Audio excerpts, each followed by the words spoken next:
नमस्कार, न्यूज़ 21 देख रहे हैं आप और मैं हूं आपके साथ अखिल। उत्तराखंड की बड़ी खबरों में बात करेंगे। सबसे पहले बात करेंगे बाजपुर की। बाजपुर बेरिया रोड स्थित लेवड़ा नदी के डायवर्जन से उत्पन्न समस्याओं को लेकर क्षेत्र में आक्रोश बढ़ता जा रहा है। आए दिन लगने वाले जाम से राहगीरों, स्कूली बच्चों, मरीजों और व्यापारियों को भारी परेशानी उठानी पड़ रही है। भाजपा नेता गौरव शर्मा ने बताया कि यह समस्या लंबे समय से बनी हुई है और प्रशासन से कई बार मांग की जा चुकी है। लगातार शिकायतों के बाद शुक्रवार को एसडीएम अमृता शर्मा ने मौके पर पहुंचकर निरीक्षण किया और स्थानीय लोगों की समस्याएं सुनी। उन्होंने यातायात व्यवस्था सुधारने और जाम खत्म करने के लिए आवश्यक कदम उठाने का आश्वासन दिया। वहीं उत्तराखंड वाल्मीकि दलित समाज सुधार संगठन के अध्यक्ष अनिल वाल्मीकि ने चेतावनी दी कि यदि जल्द समाधान नहीं हुआ तो लोग स्वयं वैकल्पिक पुल बनाने को मजबूर होंगे। स्थानीय लोगों ने स्थायी समाधान की मांग की है। बाजपुर से सलीम रजा की रिपोर्ट।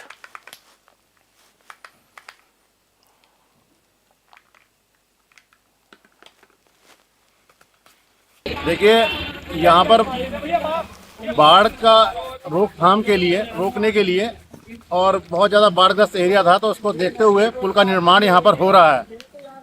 अच्छी बात है, मगर जिस तरह से अधिकारियों के ने अनदेखी के चलते एक छोटा सा एक वैकल्पिक पुल यहाँ पास में बनाया है, वो जो है चिंता का विषय है। उससे आवागमन बिल्कुल ठप हो चुका है और चक्का जाम होता रहता है 24 घंटे, जबकि इस एरिया में स्कूल, कॉलेज और डाक खाना दुनिया भर की चीज़ें हैं।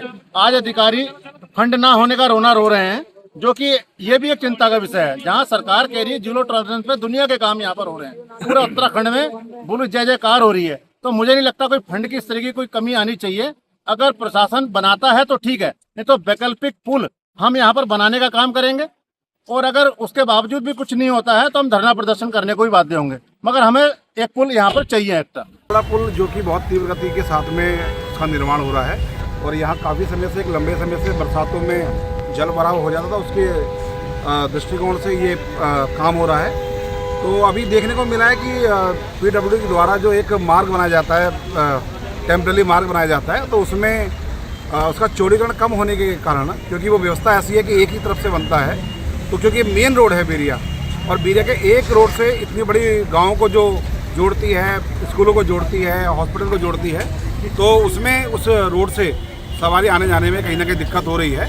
तो एसडीएम साहब से बात हुई, आज एक्शन साहब पीडब्ल्यूडी, उनसे भी भाई साहब से बात हुई। यही साहब वही मौके पर यहाँ उपस्थित थे। स्थलीय निरीक्षण हम लोगों ने किया है और डीएम साहब के माध्यम से भी ये मांग हो रही है कि इसका कम से कम दोनों तरफ से जो एक सिंगल रोड बना रखी है टेम्पररी, वो दोनों साइड से बन जाएगी, तो आना और जाने वाले को कोई भी दिक्कत नहीं होगी। और ये जो भारी जाम का लोगों को सामना करना पड़ रहा है, उससे लोगों को निजात है। निश्चित रूप से ये समस्या अभी हमारे आपके सामने आई है। एसडीएम साहब को डीएम साहब से भी बातचीत हुई है और पीडब्ल्यूडी एक्शन साहब से बातचीत हुई है, तो आज उन्होंने अपना प्रस्ताव बनाकर उनको भेजना है। ये लेवड़ा नदी पर 2 पुल किए गए हैं, तो हमारा मतलब सरकार की मंशा है कि जो कार्य किया गया है वो ससमय पर हो और जन सुविधा को ध्यान में रखते हुए। तो ये इस तरह की शिकायत यहाँ पर प्राप्त हो रही थी कि क्योंकि केवल एक ही रास्ता बनाया गया और वहाँ पर जाम लगने की समस्या हो रही है। तो डीएम साहब ने भी इस बात का संज्ञान लिया है और जिलाधिकारी महोदय द्वारा ये निर्देशित किया गया है कि तत्काल उसका निरीक्षण किया जाए और संभावित जो समाधान है उसकी आख्या जिलाधिकारी महोदय को प्रेषित। मैडम, क्या उम्मीद कर देखिए, क्योंकि जहाँ तक पीडब्ल्यूडी विभाग का बात है, तो उनके द्वारा ये कहा गया है कि इसमें बजट अधिक लगेगा। तो जो भी है बजट का जहाँ से भी संभावित समाधान प्राप्त होता है तो तत्काल इसको कराया जाए।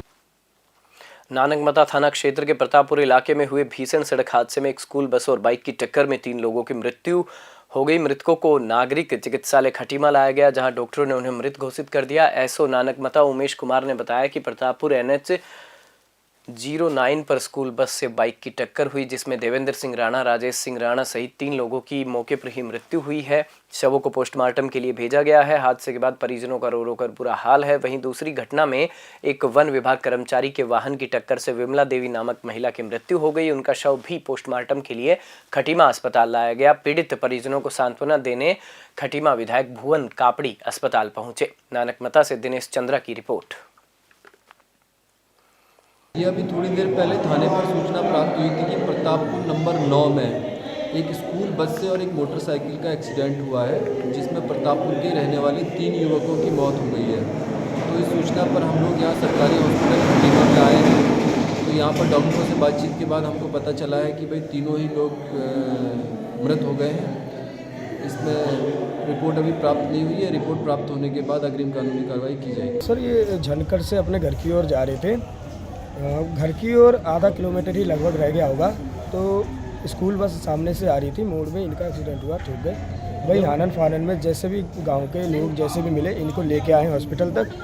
तो हॉस्पिटल में आते ही हमें, जब तक हम पहुंचे, हमें ये बताया गया कि ये मृत हो गए। तीन जी, एक का नाम देवेंद्र था, राजेश था, और दूसरे का नाम भी राजेश ही था। जी, गोसन स्कूल की स्कूल बस थी। कौन से स्कूल की? गोसन स्कूल नानकमंडा।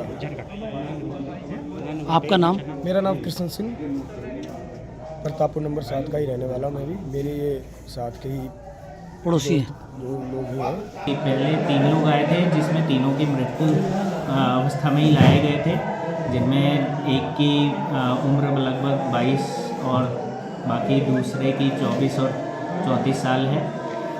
जब उनको लाया गया वो मृत अवस्था में थे। अभी हमने पुलिस को सूचना दे दी है, आगे की कार्रवाई करेंगे। 2 का नाम राजेश था और एक का नाम देवेंद्र था। कौन से पोस्ट में हो? मैं दरोगा पोस्ट में हूँ। कहाँ से कहाँ जा रहे थे? मैं घर आया था, मैं करनिया चौकी से। दारू पिए हुए आप? हाँ, थोड़ी सी एंजॉय में बिरिया में किया था। कितने लोगों का एक्सीडेंट करा आपने? अकेला ही था मैं। हैं? कितने लोगों को ठोका आपने? अब मुझे वही पता मार नहीं है। का?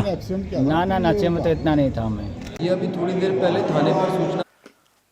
हरिद्वार दिल्ली हाईवे पर सुबह के समय घने कोहरे की चादर छाई रही, जिससे यातायात व्यवस्था बुरी तरह प्रभावित हुई। कोहरे के कारण दृश्यता बेहद कम हो गई और हाईवे पर चौपहिया वाहन धीमी रफ्तार से रेंगते नजर आए। शहर के अंदरूनी इलाकों में भी कोहरे का असर देखने को मिला, जिससे सामान्य आवाजाही बाधित रही और आमजन को परेशानी उठानी पड़ी। स्कूल जाने वाले बच्चे भी घने कोहरे के बीच घरों से निकलते दिखे, जिससे अभिभावकों की चिंता बढ़ गई। राहत की बात यह रही कि कोहरे के बावजूद किसी बड़ी दुर्घटना की सूचना नहीं मिली। प्रशासन ने वाहन चालकों से सावधानी पूर्वक वाहन चलाने और सुरक्षित दूरी बनाए रखने की अपील की। हरिद्वार से तनवीर अली की रिपोर्ट। हरिद्वार जिले में कानून व्यवस्था को बनाए रखने के लिए जिला प्रशासन सख्त रुख अपनाए हुए है। जिलाधिकारी मयूर दीक्षित ने स्पष्ट कहा है कि व्यक्तिगत हथियार लाइसेंस केवल निर्धारित उद्देश्य विशेषकर आत्मरक्षा के लिए ही उपयोग किए जाएं। किसी भी तरह का हथियार प्रदर्शन या दुरुपयोग बर्दाश्त नहीं किया जाएगा। डीएम ने चेतावनी दी कि यदि किसी लाइसेंसी हथियार से अपराध या अराजकता फैलाने की कोशिश की गई तो संबंधित व्यक्ति का लाइसेंस तत्काल निरस्त कर उसके खिलाफ एफआईआर दर्ज की जाएगी। उन्होंने बताया कि जिले में हथियारों का सत्यापन अभियान चल रहा है। भारत सरकार के नियमों के अनुसार 2 से अधिक हथियार रखने वालों को नोटिस जारी किए गए हैं। कई मामलों में लाइसेंस सरेंडर हो चुके हैं, जबकि शेष पर कार्रवाई जारी है। हरिद्वार से तनवीर अली की रिपोर्ट। पर्सनल वेपन्स लोगों ने लाइसेंस के माध्यम से लिए हैं, उन सभी को डायरेक्शंस दिए गए हैं, चेतावनी दी गई है कि वो जिस प्रयोजन के लिए लिए गए, सेल्फ डिफेंस आदि के लिए या फिर जिस भी तरीके से उसका कोई भी ऐसा प्रदर्शन ना करें, लॉ एंड ऑर्डर को हाथ में न लें।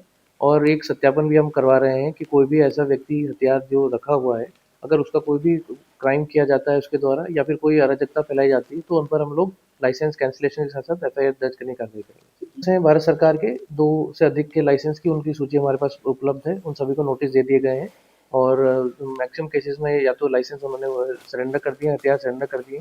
1-2 केसेस अभी भी पेंडिंग है, उन पर भी हम कार्रवाई करेंगे। पर्सनल वेपन्स लोगों ने लाइसेंस के माध्यम से दिनेशपुर क्षेत्र में विद्युत विभाग ने घर घर स्मार्ट मीटर लगाने की प्रक्रिया शुरू कर दी है। गदरपुर विधानसभा क्षेत्र के अधिकारी मेहताब अली अपनी टीम के साथ मौके पर पहुंचे और ग्रामीणों को स्मार्ट मीटर के फायदे समझाए। विभाग का कहना है कि इससे बिजली बिल में पारदर्शिता आएगी और उपभोक्ताओं को अधिक बिल नहीं देना पड़ेगा। वहीं स्थानीय लोगों का कहना है कि ग्रामीण क्षेत्रों में जिनके पास स्मार्टफोन नहीं है, उन्हें मीटर रीडिंग समझने या खपत की जानकारी लेने में समस्या होगी। कई लोगों का आरोप है कि सरकार स्मार्ट मीटर के नाम पर बिजली का निजीकरण कर रही है, जिससे गरीब और मजदूर वर्ग पर अतिरिक्त बोझ पड़ेगा। इस योजना को लेकर राजनीतिक बयानबाजी भी तेज हो गई है। कांग्रेस नेताओं ने सरकार पर जनता को गुमराह करने का आरोप लगाया है। दिनेशपुर से राहुल विश्वास की रिपोर्ट।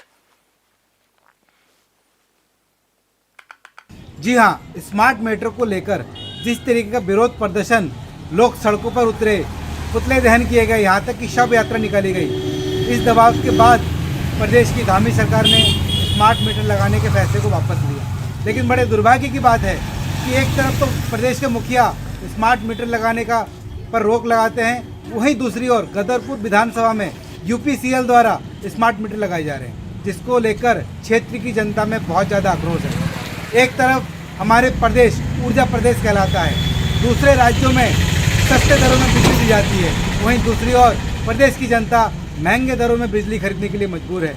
ये कैसा दोहरापन है, ये कैसी दोहरी नीति है। स्मार्ट मीटर एक ऐसा षड्यंत्र है लोगों को फंसाने का कि आपने देखा होगा, इसके दुष्परिणाम लोगों ने देखे हैं। लाखों के बिल आए हैं और अगर समय पे भुगतान नहीं होता है तो उनके कनेक्शन काट दिए जाते हैं। माननीय मुख्यमंत्री जी का सख्त आदेश था कि अभी जो है स्मार्ट मीटर पर रोक लगा दी गई है, अभी स्मार्ट मीटर नहीं लगेंगे। ये अभी कुछ समय पहले ही माननीय मुख्यमंत्री जी ने कहा था, लेकिन उसके बावजूद भी जो है यहाँ पे स्मार्ट मीटर लग रहे हैं, जो कि यहाँ पे ये जो है बहुत ही गरीब इलाका है। यहाँ पे जो है बहुत ही अनपढ़ लोग भी रहते हैं, ऐसे लोग भी हैं जिनके पास मोबाइल तक भी नहीं है। तो ऐसी स्थिति में ऐसी गरीब जगहों पर स्मार्ट मीटर लगाना ये जो है औचित्य नहीं बनता है। इस मामले में मैं अपने शीर्ष नेताओं से बात करूँगा और बात करके कोई ना कोई हल ऐसा ज़रूर निकलेगा जिससे कि ये मीटर अभी इस वक्त ना लगाए जाए। मीटर सभी जगह लगाए जा रहे हैं, पूरे नगर में लगाए जा रहे हैं। सबसे ज़्यादा शिक्षा में लग भी चुके हैं, हमारे गदरपुर में अभी इतने नहीं लगे, पर यहाँ भी काम शुरू हो गया। और स्मार्ट मीटर से कोई नुकसान नहीं है। स्मार्ट मीटर लगने से लोगों के बिल सही हो जाएंगे। जिन लोगों की समस्या थी कि हमें टाइम से बिल नहीं मिलते, उनके बिल ऑटोमेटिक जनरेट होते हैं, बिल ख़राब होने की समस्या खत्म हो जाएगी। हमें डेली का पता लगता है कि हमारे घर में कितनी लाइट का यूज़ हो रहा है, कितने हम बिल ले जा रहे हैं, कितने ले जा रहे हैं। इससे बहुत फ़ायदे हैं, इसका नुकसान कुछ नहीं है। और इसमें जो बिल आता है वो प्रीपेड ही, मतलब पोस्ट पेड ही है, ऐसे जैसे आता है। लोगों के मन में ये भी नहीं कि प्रीपेड होगा, प्रीपेड ऐसा कुछ नहीं है। तो लोगों के मन में कहीं ना कहीं गलत फहमी है, ऐसा कुछ नहीं है। इसके फायदे ही फायदे, कोई नुकसान नहीं है इसका। हम लोगों ने, सब लोगों ने अपने घरों में मीटर लगवा लिए, हमारे बिजली घरों में लग गए, सरकारी संस्थानों में लग गए, प्राइवेट जगह सब जगह लग गए। इसके जितने भी मैं गिनाऊँ फायदे ही है। हरिद्वार में सड़क सुरक्षा और यातायात नियमों के पालन को सुनिश्चित करने के लिए 29 जनवरी 2026 की रात परिवहन विभाग ने विशेष चेकिंग अभियान चलाया। अभियान का नेतृत्व ARTO नेहा झा ने किया। अभियान में कुल 23 वाहनों के चालान किए गए और गंभीर उल्लंघन पाए जाने पर 17 वाहनों को सीज कर लिया गया। इनमें कई ट्रैक्टर ट्रॉली शामिल थी, जिन पर 15 से 20 फीट तक लकड़ी ला दी गई थी, जो अवैध पेड़ कटान और ओवरलोडिंग के कारण दुर्घटना का जोखिम बढ़ा रही थी। विभाग ने कहा कि ओवरलोडिंग से जनजीवन को खतरा है और ऐसे वाहनों के खिलाफ सख्त कार्रवाई जारी रहेगी। वाहन चालकों से नियमों का पालन करने की अपील की गई। हरिद्वार से तनवीर अली की रिपोर्ट।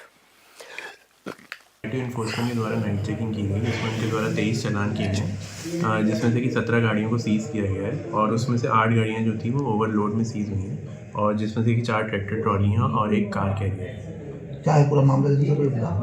ये 4 ट्रैक्टर ट्रॉली हैं जिनमें कुछ लकड़ियों का परिवहन किया जा रहा था, जो कि ओवरलोड भी थी और इसलिए उनको सीज़ किया गया। और एक कार कैरियर थी जिसका बॉडी टाइप कार कैरियर नहीं है, इसलिए उसको मॉडिफिकेशन के ऑफेंस में सीज़ किया। सर किस स्थान पर से ये लोग पकड़ी गई हैं गाड़ियाँ? ये गाड़ियाँ हमारे यही जो मेन हाईवे है, बांद्राबाद हाईवे, उस वहीं से पकड़ी गई हैं। बुलेटिन में फिलहाल इतना ही। आप देखते रहिए News 21।